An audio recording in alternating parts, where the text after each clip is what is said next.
누가복음 11장 1절부터 13절 말씀입니다. 예수께서 한 곳에서 기도하시고 마치심에 제자 중 하나가 여짜오되 주여 요한이 자기 제자들에게 기도를 가르친 것과 같이 우리에게도 가르쳐 주옵소서. 예수께서 이르시되 너희는 기도할 때 이렇게 하라. 아버지여 이름이 거룩히 여김을 받으시오며 나라가 임하시오며 우리에게 날마다 일용할 양식을 주시옵고 우리가 우리에게 죄 지은 모든 사람을 용서하오니 우리 죄도 사하여 주시옵고 우리를 시험에 들게 하지 마시옵소서 하라. 또 이르시되 너희 중에 누가 벗이 있는데 밤중에 그에게 가서 말하기를 벗이여 떡 세 덩이를 내게 구워달라. 내 벗이 여행 중에 내게 왔으나 내가 먹일 것이 없노라 하면 그가 안에서 대답하여 이르되 나를 괴롭게 하지 말라. 문이 이미 닫혔고 아이들이 나와 함께 침실에 누웠으니 일어나 내게 줄 수가 없노라 하겠느냐. 내가 너희에게 말하노니 비록 벗됨으로 인하여서는 일어나서 주지 아니할지라도 그 간청함을 인하여 일어나 그 요구대로 주리라.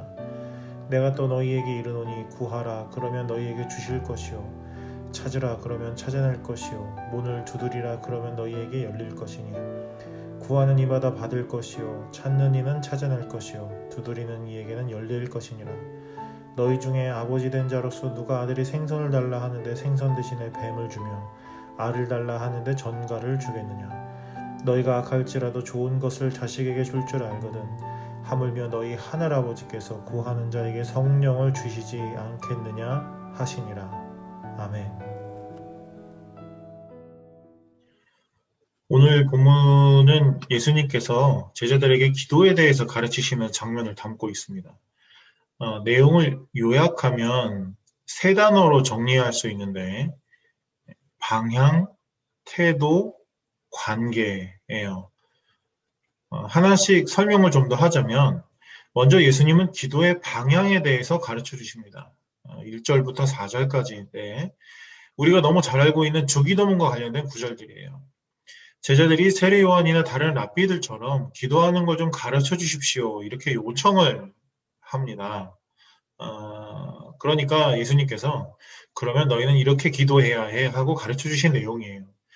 그래서 많은 경우에 이 부분을 기도의 방법이라고 정리하기도 하는데 사실은 방법보다는 방향이라고 표현하는 것이 가르침에 담긴 예수님의 의도를 더 잘 드러내는 것이라고 생각합니다. 왜냐하면 이 기도문은 우리 기도의 방향을 정반대로 바꿔놓고 있기 때문이에요. 기도의 방향을 바꾸지 않으면 우리는 사실 주기도의 첫 구절도 따라갈 수가 없습니다. 그러니까 우리의 기도는 언제나 나를 향하죠. 나의 필요, 나의 요구, 나의 만족, 나의 해결. 그런데 예수님은 지금 그것을 나가 아니라 나라로 바꾸는 거예요. 기도는 나를 향해서 나를 위해서 하는 것이 아니라 하나님의 나라를 향해서 그 나라를 위해서 하는 것이다. 오히려 다른 것들은 그 방향의 뒤를 따라온다. 기도에 대한 첫 번째 가르침의 주제, 주기도문에 담겨 있는 주제는 그래서 방향입니다. 두 번째는 태도인데 기도를 어떤 태도로 해야 하는가? 사실 제자들의 요구는 방법뿐이었을지도 모르겠어요. 그러니까 기도문을 배워서 외우고 그저 읊조리기를 원했을 겁니다. 그 시대의 다른 랍비들처럼. 하지만 예수님은 기도에 대한 얘기를 거기서 끝내지 않으시고 또 이르시되 하면서 곧장 다른 주제로 제자들을 끌고 가세요. 예화를 하나 들려주시는데 밤에 친구 집에 가서 떡 세 덩이를 좀 달라고 하면 누가 그걸 거절하겠느냐 하시는 거죠. 그 당시 문화에서 그런 요청을 거절한다는 건 사실 굉장히 드문 일이었습니다. 만약에 정말 만에 하나 친구임에도 그걸 거절하는 사람이 있다고 하더라도 간청하면 붙잡고 늘어지면 결국 그 요구대로 줄 것이다. 그러니 어떻게 하라는 거죠? 구하라, 찾으라, 두드리라 이 얘기가 나오게 되는 거죠. 구하면 주실 것이요, 찾으면 찾아낼 것이요, 두드리면 열어줄 것이다. 그래서 기도는 그저 허공에 읊어대는 주문이 아닌 거예요. 시간을 채워야 하는 의무도 아니고요. 신비한 능력을 발휘하는 불공도 아닙니다. 기도는 하나님의 방문을 두드리는 것과 같은 거예요. 기도는 하나님이라는 분명한 대상을 향하여 쏟아내는 것입니다.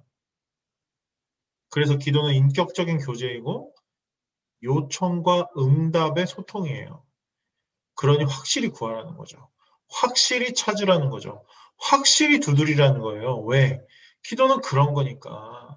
이게 바로 예수님이 가르치고 싶으셨던 기도의 태도입니다. 하지만 이쯤에서 기억해야 할 것은 예수님께서 태도에 대해 말씀하시기 전에 방향에 대해서 먼저 말씀하셨다는 거예요. 구하라, 찾으라, 두드리라. 그러나 무엇을? 하나님의 나라를. 어떤 방향으로? 그 나라를 향하여. 그러면 하나님이 그 나라를 무조건 주신다. 그 나라를 찾을 수 있도록 해주신다. 그 나라의 문을 열어주신다. 기도로 무릎 꿇은 그 자리를 하나님의 나라로 만들어 주시는 거예요. 그러면 자연스럽게 이 세 번째 주제로 넘어가게 됩니다. 우리의 기도를 들으시고 응답하시는 그 하나님은 누구신가? 우리와 어떤 관계이기에 우리의 기도에 응답하시는가? 그 나라를 허락하시는가? 우리의 아버지라는 거죠. 그래서 기도에 관련된 예수님의 이 세 번째 가르침의 주제는 관계에 대한 거예요. 육신의 아버지도 떡을 달라 하는데 돌을 주지 않고 생선을 달라 하는데 뱀을 주지 않거늘 결국 그들도 자기 자식들에게 좋은 것으로 주려고 하는데 하물며 너희 하늘 아버지께서 정말 좋은 것 성령 주시지 않겠느냐라고 가르치시는 거죠. 기도에서 정말 중요한 것은 그래서 이 관계입니다. 기도는 자식이 부모에게 하는 거예요. 그래서 할 수 있는 것이고 그래서 들으시는 겁니다. 처음에 예수님께서 기도의 방향을 가르치실 때도 사실 어떤 단어로 시작하는지 기억하세요? 아버지여 이름이 거룩히 여김을 받으시오며예요. 그래서 누가복음 11장의 기도에 대한 이 가르침이 아버지로 시작해서 아버지로 끝나고 있다는 것은 큰 의미를 갖습니다. 그게 바로 기도의 과로와도 같은 것이기 때문이에요. 내 하늘 아버지께 무엇보다 하나님의 나라를 간절히 구하면 그의 아버지됨으로 인하여 가장 좋은 것, 성령 하나님, 자기 자신을 우리에게 부어주시는 거예요. 그러면 나의 인생이, 내가 있는 그곳이 하나님이 임하신, 하나님이 함께 하시는 하나님의 나라가 되는 거예요. 기도하는 바로 그때, 기도하는 바로 그곳이. 하나님의 나라는 그래서 우리가 가는 나라가 아니라 이곳으로 이미 오는 나라입니다. 그걸 가능하게 하는 게 바로 우리의 기도라는 거예요. 정말 놀랍지 않냐는 거죠. 하지만 여기까지 나눈 얘기들이 어찌 보면 우리에게 정말 익숙할 수도 있고 당연하게 들릴 수도 있습니다. 하지만 우리의 실제 기도와 하나씩 비교해 보기 시작하면 우리가 아는 기도와 우리가 하는 기도가 얼마나 동떨어져 있는지를 확인하게 돼요. 예수님이 가르치신 기도와 우리가 은연중에 보여지며 다른 이들에게, 다른 성도들에게, 우리 아이들에게 가르치고 있는 우리의 기도가 얼마나 그 예수님의 기도와 다른지를 깨닫게 되는 거죠. 한번 좀 스스로에게 물어봤으면 좋겠습니다. 내 기도의 방향은 과연 어떠한가? 하나님의 나라를 향하고 있는가? 아니면 나를 향하고 있는가? 내 기도 제목들은 대부분 무엇으로 채워져 있는가? 내 기도 시간의 대부분은 무엇을 위한 것인가? 나는 무슨 기도를 할 때 가장 간절하게 기도하는가? 나에게 하나님의 나라란 무엇인가? 그것이 얼마나 나에게 중요한 것인가? 나에게 주기도문은 무슨 의미인가? 또 내 기도의 태도는 어떠한가? 내 기도는 누군가의 방문을 두드리고 있는가? 아니면 시간을 채우려고 애쓰고 있는가?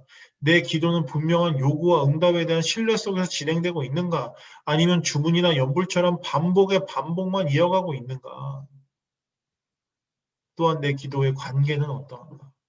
내가 기도하는 하나님은 나에게 어떤 분인가? 내가 기도하는 하나님 앞에 나는 어떤 존재인가?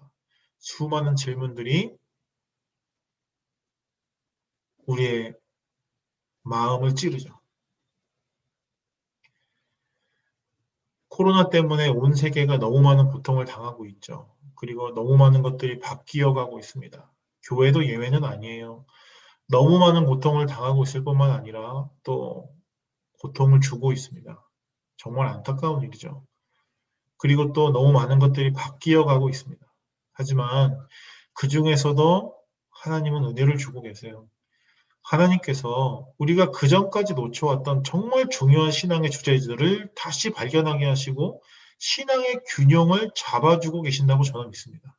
그 중 하나가 바로 기도예요.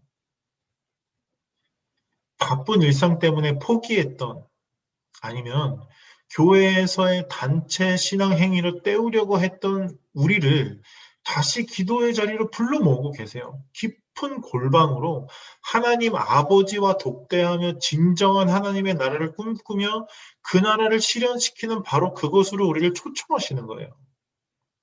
그리고 오늘 이 본문을 주시는 겁니다. 오늘 우리를 향한 하나님의 뜻이 너무 분명해요. 이 말씀의 결을 따라, 이 말씀의 뜻을 따라 진정한 기도의 자리에서 하나님 아버지와 함께 교제하며 하나님의 나라를 삶 속에 펼쳐낼 수 있는 바로 오늘 우리 자신과 또 우리의 기도가 되기를 진심으로 소망합니다.